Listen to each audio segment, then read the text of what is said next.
السلام علیکم ورحمۃ اللہ وبرکاتہ۔ امید ہے آپ لوگ خیر و عافیت سے ہوں گے۔ ایک ملحد کا سوال ہے کہ خدا نے مجھے پیدا کرنے سے پہلے مجھ سے پوچھا کیوں نہیں؟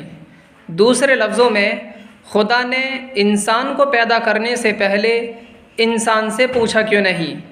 آئیے دیکھتے ہیں اس سوال کے اندر کوئی لوجک ہے یا نہیں، اور یہ اعتراض صحیح ہے یا غلط۔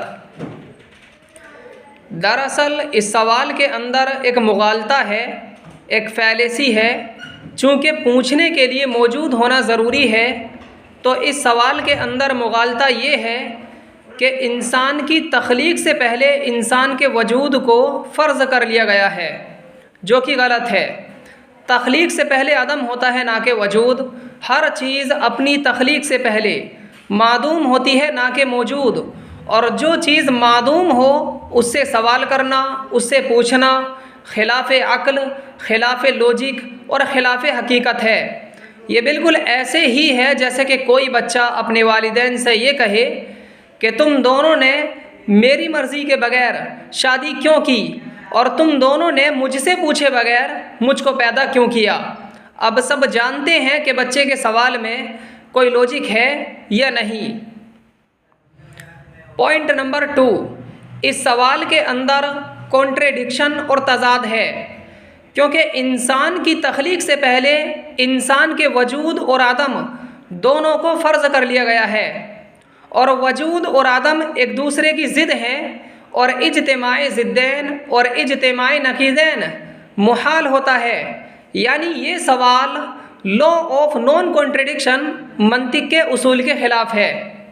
پوائنٹ نمبر 3، صحیح سوال ہونے کے لیے ضروری ہے کہ وہ سوال اس چیز پر، اس چیز کی ڈیفینیشن کے اندر رہ کر کے کیا گیا ہو، کیونکہ یہ سوال خود خدا کی ڈیفینیشن کے خلاف ہے، اس لیے یہ سوال الوجیکل ہے۔ پوائنٹ نمبر 4، میرا ملحدین سے ایک سوال ہے، مجھے یہ بتاؤ کہ خود تمہارے وجود کا مالک کون ہے، تم یا کوئی اور؟ تم اس لیے نہیں ہو سکتے کیونکہ تمہارے وجود کا کمزور ہونا، تمہارا بیمار پڑنا، تمہیں موت آنا، تمہارا فانی ہونا اس بات کی دلیل ہے کہ تم اپنے وجود کے مالک نہیں ہو، کیونکہ اگر تم اپنے وجود کے مالک ہوتے تو نہ تمہارا وجود کمزور پڑتا، نہ تم بیمار پڑتے، نہ تم کو موت آتی، اور نہ تم فانی ہوتے۔ اس کا مطلب یہ ہوا کہ تمہارے وجود کا مالک تم نہیں بلکہ کوئی اور ہے، اور وہ ذات اللہ تعالیٰ کی ہے۔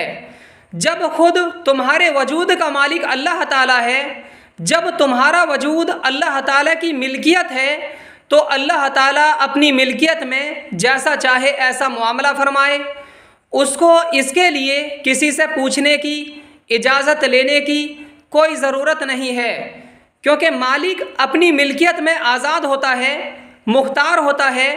مالک کو اپنی ملکیت میں تصرف کا پورا حق ہے۔ تو پتہ چلا کہ یہ سوال بالکل غیر معقول اور الوجیکل ہے۔